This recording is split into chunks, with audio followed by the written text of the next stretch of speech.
सरल श्रीमद् भगवद गीता। गीता चिंतन और बोध। लेखक रामचंद्र जोरवर, दार्शनिक सिद्ध साधक। अध्याय 17, श्रद्धात्रय विभाग योग। कुल श्लोक 28। भाग 68। श्लोक 1। 6 विषय आस्था और शास्त्र विरुद्ध घोर तप करने वालों का विषय। भाग 69। श्लोक 7। 22 विषय आहार, यज्ञ, तप और दान के विविध भेद। भाग 70। श्लोक 23। 28 विषय ओम तत्सत प्रयोग की परिभाषा।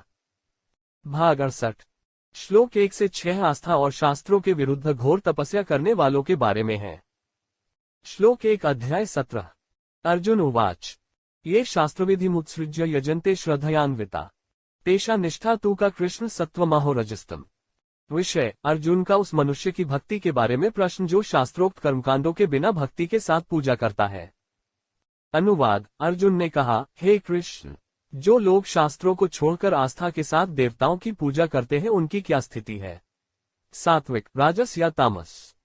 चिंतन। इस संसार में अनेक प्रकार के शास्त्र हैं जिन्हें हमारे लिए विद्वान, ज्ञानी, हमारे महर्षि, ऋषि ने तैयार किया है। खेती एक विज्ञान है जो हमें हमारे पूर्वजों से मिला है। देश की रक्षा करना एक विज्ञान है जिसकी हर देश को जरूरत है।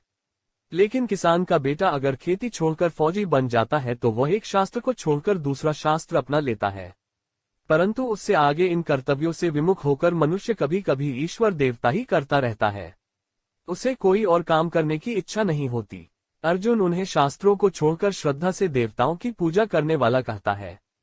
कई लोग ऐसे भी होते हैं जो अपने कर्तव्यों, शास्त्रों द्वारा निर्धारित कर्मों की उपेक्षा करते हैं और एक साधु के रूप में जीवन व्यतीत करते हैं। वे कानून का पालन नहीं करते हैं। अब धर्म के प्रति कोई जिज्ञासा नहीं रही, लेकिन भगवान की सेवा में वे गलतियां नहीं करते, तन मन से समर्पित। अर्जुन ऐसे लोगों के बारे में भगवान से सवाल कर रहा है। इन लोगों के त्रिगुणात्मक स्वभाव के अनुसार फिर क्या स्थिति होती है। सात्विक, राजस या तामस। अर्जुन के मन में ऐसे 3 प्रश्न उठे हैं। उस प्रसंग में इस अध्याय में भगवान अर्जुन की इन तीनों शंकाओं का समाधान अवश्य करेंगे। बोध। जैसे जैसे मनुष्य विकसित हुआ उसके सामने कई रहस्य प्रकट हुए। इसे विज्ञान में बदल दिया गया था। किसी चीज का पर्याप्त ज्ञान होना विज्ञान है। आम का रस मीठा होता है, गन्ने से गुड़, शक्कर बनाई जा सकती है, अनुभव करके उनकी मिठास का स्पष्ट उल्लेख करना विज्ञान है। वनस्पति विज्ञान, वास्तुकला, भौतिकी, जीव विज्ञान, रसायन विज्ञान जैसे अनेक विज्ञानों का आविष्कार मनुष्य ने किया है। नृत्य एक कला है, संगीत एक विज्ञान है। ऐसे पारंपरिक शास्त्रों के निषेधों का पालन किए बिना, उन्हें जाने बिना भी ईश्वर को जानना संभव है। ईश्वर को जानने के लिए इन शास्त्रों को जानना आवश्यक नहीं है। मनोविज्ञान मनुष्य के आंतरिक जीवन का विषय है, लेकिन सभी को इसके बारे में पूरी जानकारी नहीं होती है। फिर भी मनुष्य का जीवन इन सब विज्ञानों को पढ़कर ही चलता है। बिना समझे, बिना पढ़े ही भगवान की भक्ति की जाए तो उन भक्तों का जीवन कैसा हो सकता है, यह भी एक प्रश्न है। भगवान अर्जुन के मन में आए प्रश्नों के माध्यम से इसका समाधान यहाँ कर रहे हैं। श्लोक 2। अध्याय 17। श्री भगवान उवाच त्रिविधा भवति श्रद्धा देहिना सा स्वभावजा सात्विकी, राजसी चैव तामसी चेति ताश्रृणु। विषय गुणों के अनुसार 3 प्रकार की स्वाभाविक श्रद्धा का वर्णन। अनुवाद। श्री भगवान ने कहा कि बिना किसी वैज्ञानिक संस्कृति के मनुष्यों की जो श्रद्धा प्रकृति से ही उत्पन्न होती है वह सात्विक, रजस और तामस 3 प्रकार की होती है। इसे मुझसे सुनो। चिंतन। पहले समाज गांवों में दूर दूर तक बिखरा हुआ था। आबादी बहुत कम थी। कई लोगों ने जंगल में झोपड़ी बनाना पसंद किया। उन जंगलों में रहने वाले लोगों का शहरी जीवन से बहुत कम जुड़ाव था। उस समय के शहर भी आज एक छोटे से गांव जैसे ही हुआ करते थे। वहां एक निश्चित बाजार हुआ करता था। वर्षों से ये वनवासी इन गांवों में आते भी नहीं थे। बहुत से लोग वहीं पैदा हुए, वहीं रहे और वहीं मरे। ऐसे में वे शिक्षा, संस्कार, शास्त्र आदि से जुड़े नहीं थे। उनके पत्रों की पहचान तक नहीं हो पाती थी। सर्वत्र संस्कृत भाषा का बोलबाला था, लेकिन किसी शास्त्र, अध्यात्म द्वारा लिखित पुस्तकों के माध्यम से उन तक पहुंचने की कोई व्यवस्था नहीं थी। उन्हें पता ही नहीं था कि ऐसा भी कोई लेख होता है। जो लेखन करना होता था वह कागज या कपड़े पर ही किया जाता था। तब छपाई की तकनीक कोई नहीं जानता था। शिलालेख चलते थे। शिलालेखों पर कुछ महत्वपूर्ण बातें, संदेश खुदे हुए थे। रामायण, महाभारत, वेद, उपनिषद, पुराण और ऋषियों का पाठ किया जाना था। वे भी अपने शिष्यों को शिक्षा देकर शिक्षा देते थे। आज से लगभग 2-4 शताब्दी पहले तक शिक्षा के मामले में इसी पद्धति का प्रयोग किया जाता था। यह आज हमें कल्पना जैसा लगता है, लेकिन तब यह एक सच्चाई थी। इसलिए बहुत से लोगों के लिए सुसंस्कृत होना कठिन होता है। शास्त्रीय संस्कारों को प्राप्त करने के लिए वन में गुरुकुल जाकर विद्या ग्रहण करनी पड़ती थी। यह केवल राजा महाराजा जैसे लोगों के लिए ही संभव था। ऐसा केवल ऋषि ही कर सकते थे। इसलिए भगवान अर्जुन को यहाँ इन शास्त्रीय संस्कारों से वंचित समाज के बारे में बता रहे हैं, उसकी शंकाओं का उत्तर रहे हैं। भगवंत कहते हैं, वैज्ञानिक संस्कृति से रहित मनुष्य की वह मान्यता जो प्रकृति से ही उत्पन्न होती है, सात्विक, रजस और तामस 3 प्रकार की होती है, इसे मुझसे सुनो। बोध। मानव स्वभाव प्रकृति के 3 गुणों के अनुसार बनता है। मनुष्य सत्व, रज और तमो गुणों के अनुसार आचरण और व्यवहार करता है। हालांकि वह समाज से कुछ नहीं सीख सका, प्रकृति उसे इन्हीं गुणों के अनुरूप व्यवहार कराती है। मनुष्य ने इन गुणों को पूर्व जन्मों की विरासत और संचय द्वारा प्राप्त किया है। यदि परिवार में सत्वगुणी लोग हैं, तो उनके कारण पूर्व जन्मों की सत्वगुणी आत्माएं जन्म लेती हैं। वे ऐसे गुणी माता पिता के साथ पैदा हुए हैं। भगवान उनकी इच्छा के अनुसार उन्हें वह घर देते हैं। इसी प्रकार रजोगुणी और तमोगुणी आत्माओं को भी पूर्व जन्मों के अनुसार घर प्राप्त होते हैं। श्लोक 3 अध्याय 17। सत्वानुरूपा सर्वस्य श्रद्धा भवति भारत। श्रद्धाम्योऽयं पुरुषो यो यच्छ्रद्ध स। विषय, श्रद्धा के अनुसार पुरुष की स्थिति का वर्णन। अनुवाद। हे भारत, सभी मनुष्यों को अपने हृदय के अनुसार विश्वास है। यह आदमी धार्मिक है, इसलिए जो मनुष्य विश्वास से भरा है वह स्वयं है। निश्चय ही उस मत के अनुसार उसका स्वरूप होता है। चिंतन। हमारा हृदय हमारी प्रवृत्ति से आकार लेता है। हमारी प्रवृत्ति प्रकृति के गुणों के अनुसार बनती है। हम उसे शरीर कहते हैं, हम उसे प्रकृति कहते हैं। सत्व, रज और तम प्रकृति के 3 तत्व हैं। हमारा विश्वास हमारे हृदय में भाई के समान स्थिर है, जिसका स्वभाव हम में बहुतायत में है। जन्म से पहले माता पिता का जो रवैया उनके खान पान और व्यवहार से बनता है, वह बच्चों में संचरित हो जाता है। यही कारण है कि एक ही माता पिता से भिन्न भिन्न स्वभाव और गुणों की संतान उत्पन्न होती है। प्रकृति नए शरीर में उसी भोजन के माध्यम से प्रवेश करती है जो माता पिता अपने बच्चे को जन्म देते समय खाते हैं। इसी तरह बच्चे का जन्म होता है। एक आदमी का दैनिक मूड भी उसके दैनिक आहार के अनुसार बदलता रहता है। जो व्यक्ति सत्व गुण भोजन का सेवन करता है, वह सत्व गुण की प्रकृति के अनुसार अच्छा व्यवहार करने लगता है। रजोगुणी आहार लेने वाला मनुष्य प्रकृति के इन्हीं गुणों के अनुसार मोह और आसक्ति से आच्छादित रहता है। तमोगुणी भोजन करने वाला व्यक्ति भी तामसी और आलसी हो जाता है। इसलिए हमारे दैनिक आहार का हमारे जीवन में बहुत महत्व है। इस अर्थ में अन्न को पूर्ण ब्रह्म माना गया है। हमारे अंदर किसी भी प्रकार की ऊर्जा भोजन से उत्पन्न होती है। हमारे भाव भोजन से बनते हैं। उन भावनाओं के अनुसार हमारे हृदय में हमारा विश्वास दृढ़ होता है। इसलिए भगवान ने अर्जुन को मनुष्य की इस आस्था के बारे में विस्तार से बताया है। भगवान कहते हैं, हे भारत, सभी मनुष्यों को अपने हृदय के अनुसार विश्वास है। यह आदमी धार्मिक है, इसलिए जो मनुष्य विश्वास से भरा है वह स्वयं है। निश्चय ही उस मत के अनुसार उसका स्वरूप होता है। बोध। हम अपने आहार के महत्व को कभी नहीं जान पाते हैं। हम अपना भोजन नहीं बनाते, हम प्रकृति के गुणों के अनुसार उपभोग नहीं करते। जैसे जीव को ही स्वादिष्ट फास्ट फूड खाने की आदत हो जाती है, वैसे ही हम रजोगुणी तमोगुणी भोजन को भी दुलारने के लिए उसका सेवन करते हैं।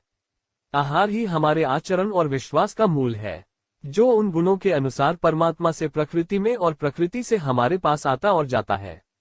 हमारी ऊर्जा भोजन से बनती है। उस ऊर्जा के 3 रूप हैं, लेकिन हम उनके बारे में गहराई से सोचे बिना ही बच्चों को जहर दे देते हैं और खुद बनाकर खुद को मार डालते हैं। जिस घर में साफ सफाई का पूरा ध्यान रखते हुए और उसे दैवीय मानकर भोजन पकाया जाता है, वहां का भोजन सात्विक गुणों से भरपूर होता है और जीवन में स्फूर्ति, आनंद और प्रसन्नता पैदा करता है। इसलिए जो लोग उसी विधि और श्रद्धा से भोजन करते हैं, उनके मन में श्रद्धा दृढ़ हो जाती है और उनका शरीर और स्वभाव भी वैसा ही हो जाता है। श्लोक 4 अध्याय 17। यजन्ते सात्विका देवान्यक्षरक्षांसी राजसा प्रेतान्भूतगणाश्चान्ये यजन्ते तामसा जना। विषय, देवताओं, यक्षों तथा प्रेत भूतों की पूजा से त्रिविध श्रद्धा वाले पुरुष की पहचान। अनुवाद। सात्विक लोग देवताओं की पूजा करते हैं, राजस लोग यक्ष राक्षस की पूजा करते हैं, अन्य तामस लोग भूत और प्रेतों की पूजा करते हैं। चिंतन। मनुष्य किसी भी देवता की पूजा किसी वस्तु की आशा से करता है। मनुष्य बिना अपेक्षा के कुछ नहीं करता। उनका जन्म उनकी उम्मीदों पर आधारित है। वह उन अपेक्षाओं को पूरा करने के लिए ही मनुष्य के लिए पैदा हुआ है। जहां अपेक्षा होती है वहीं जीवन का जन्म होता है। कोई भी जीवन बिना कारण के पैदा नहीं होता। हर जन्म के पीछे कोई कारण होता है। उन्हीं कारणों की पूर्ति के लिए ही वह उस योनि में प्रवेश करता है, जन्म लेता है। पुनर्जन्म का सिद्धांत भी इसी मूल बिंदु पर आधारित है। यदि मनुष्य की इच्छाएं एक जन्म में पूरी नहीं होती हैं तो वह उन इच्छाओं को पूरा करने के लिए बार बार जन्म लेता है। वह इस प्रकृति से तब तक बंधा रहता है जब तक उसका आंतरिक मन, आंतरिक आत्मा पूरी तरह से संतुष्ट नहीं हो जाता। वह आध्यात्मिक ऊर्जा प्रकृति से अलग नहीं है। उसके सहारे वह इन शरीरों को धारण करके अपनी अपेक्षाओं को पूरा करता है और तभी वह मूल ऊर्जा, परमात्मा के मूल स्वरूप परमात्मा को प्राप्त करती है। वहीं से यह ऊर्जा प्रकृति में फंसी है। उसे प्रकृति से प्रेम है। इसलिए जैसे मनुष्य का शरीर बनता है वैसी ही उसकी भक्ति बनती है। यदि जन्म का उद्देश्य सात्विक हो तभी वह व्यक्ति यहाँ आकर सात्विक कर्म करने लगता है। प्रत्येक जीव की यह मान्यता है कि कोई अज्ञात शक्ति हमें जीवित करती है, हमारा पालन पोषण करती है, हमारी मनोकामनाओं को पूर्ण करती है। इसलिए उस आस्था के कारण वह व्यक्ति अलग अलग देवी देवताओं की पूजा करता है। प्रकृति के गुणों के अनुसार वह श्रद्धा, वह भक्ति, वह पूजा वे ही देवी देवताओं के समान करते हैं। इसलिए भगवान कहते हैं सात्विक लोग देवताओं की पूजा करते हैं, राजस लोग यक्षों, राक्षसों की पूजा करते हैं, साथ ही वे अन्य तमस लोग भूत प्रेतों की पूजा करते हैं। बोध। आधुनिक विज्ञान के सहारे हम निरंतर सती बातों को सुन रहे हैं और पाखंड तथा मिथ्या विज्ञानों का निर्माण कर रहे हैं। क्या कभी किसी ने ऐसे गहन, सनातन, मार्गदर्शक शास्त्रों का बिना किसी उद्देश्य के उच्चारण किया है? लेकिन इस नियम का पालन करते हुए कि यह जहां उगाया जाता है वहां नहीं बेचा जाता है, हम भगवान कृष्ण द्वारा बताए गए जीवन के मनोविज्ञान को कभी नहीं पचा पाते हैं। हम उनका भजन कीर्तन विभिन्न वाद्य यंत्रों से केवल तेज आवाज में करने के उद्देश्य से करते रहते हैं। भगवान कृष्ण को हमसे यह उम्मीद नहीं थी। इसके लिए उन्होंने अर्जुन को गीता नहीं सुनाई। यदि सभी बातों पर इस भजन कीर्तन का केवल एक ही अंश होता तो प्रभु अर्जुन को एक ही बात बताते। मनुष्य यहाँ अनेक संघर्षों से घिरा हुआ है। उनसे लड़े बिना कोई मुक्ति नहीं है, हमारी आत्माओं के लिए कोई मुक्ति नहीं है। ईश्वर ने गीता के माध्यम से एकमात्र मनोविज्ञान बता दिया है कि ऐसी उदासी, निराशा और असमंजस की स्थिति में उस युद्ध को कैसे लड़ना है। यदि हम इसे हृदय से जान ले तो हमारे मन में भगवान कृष्ण के प्रति सच्ची भावना, सच्ची भक्ति स्वतः की जागृत हो जाएगी। फिर हम उस भगवान कृष्ण के भजन कीर्तन का जो कुछ भी गाएंगे वही हमारा सच्चा भजन कीर्तन उस भगवान का होगा। इसलिए यह गीता जो ईश्वर द्वारा कही गई है और जीवन के सभी रहस्यों को प्रकट करती है, इसे पहले आत्मसात किया जाना चाहिए। जैसे ही हम यह जान लेंगे हम उस परमात्मा को अपने अंतरतम मन में हर जगह देखेंगे, वह हर जगह नजर आएंगे। श्लोक 5 और 6 अध्याय 17। अशास्त्र विहित घोर तप्यन्ते ये तपोजना दंभांकार संयुक्ता कामराग बलान्विता कर्षयंत शरीरस्थ भूतग्राम मचेतस मां चैवांत शरीरस्थ तान्विध्यासुर निश्चयान। विषय शास्त्रों के विरुद्ध घोर तपस्या करने वालों की निंदा। अनुवाद। जो मन की कल्पना के अनुसार ही शास्त्रों को छोड़कर तपस्या करते हैं और जो अहंकार, काम, आसक्ति और शक्ति के अभिमान से भरे हुए हैं, जो शरीर रूपी राक्षसों और मेरे लिए निंदक हैं जो हृदय में निवास करते हैं, वे राक्षसी स्वभाव के अज्ञानी हैं, यह तुम जानते हो। चिंतन। धर्मशास्त्र और भौतिकी के बीच एक बड़ी खाई है। धर्मशास्त्र हमारे मन का आंतरिक विज्ञान है, भौतिकी बाहरी दुनिया का विज्ञान है, प्रकृति का विज्ञान है। धर्मशास्त्र ईश्वर का विज्ञान है। ऊपर परिभाषित धर्म का अर्थ यहाँ ईश्वर नहीं है। संसार में सब मनुष्यों के लिए सत्य धर्म एक ही है, सदाचार ही सब मनुष्यों का धर्म है। ऐसा कोई धर्म नहीं है जो मतभेद पैदा करे और उत्पात मचाए। यह धर्मशास्त्र नहीं बन जाता है। आज हम इन धर्मों को अपनी अज्ञानता, गलतफहमी और अंधविश्वास के कारण हर जगह सड़ते हुए देखते हैं। मनुष्य को सच्चे धर्म का बोध तभी होता है जब वह सद्गुणों से जीने लगता है, जब वह अपने प्रत्येक कर्म में सद्गुणों का आचरण करने लगता है। यदि हृदय में सदाचार का भाव न हो तो उस व्यक्ति का प्रत्येक कार्य धर्म शास्त्रों को त्याग कर होता है। इसलिए भगवान ने इसका उल्लेख इस तरह किया है। जो लोग शास्त्रों को छोड़कर मन की कल्पना के अनुसार ही घोर तपस्या करते हैं और गर्व, अहंकार, वासना, मोह और शक्ति के अहंकार से भरे होते हैं, इन गुणों वाले लोग उदार होते हैं। इन्हें बाहरी चीजों में दिलचस्पी होती है, इसलिए वे आंतरिक हृदय भावनाओं तक नहीं पहुंच सकते। वे देह के ही सुखों में मग्न हो जाते हैं। वहीं वे सुख की तलाश करते हैं तो शरीर की जरूरत के साथ ही उनकी सोचने की क्षमता रुक जाती है। खाना पीना, मौज मस्ती करना, दिखावा करना, घमंड करना, अहंकार करना, हर चीज में आसक्त होना इनका धर्म बन जाता है। यह उनका विज्ञान बन जाता है। उससे आगे उनकी दृष्टि नहीं पहुंचती। उन्हें अपने भौतिक संसाधनों और शारीरिक शक्ति पर गर्व है। अहंकार के उस सती भ्रम में ये लोग सारे संसार का तिरस्कार करते हैं। लेकिन वे यह नहीं समझते कि यह सती ताकत, यह सती अहंकार हमेशा नहीं रहेगा। उससे भी बढ़कर आंतरिक शक्ति अनंत है, उसकी शक्ति है। यह शरीर और इसे चलाने वाली वास्तविक ऊर्जा उसी आत्मा से आती है। यह बाहर नहीं बनता है।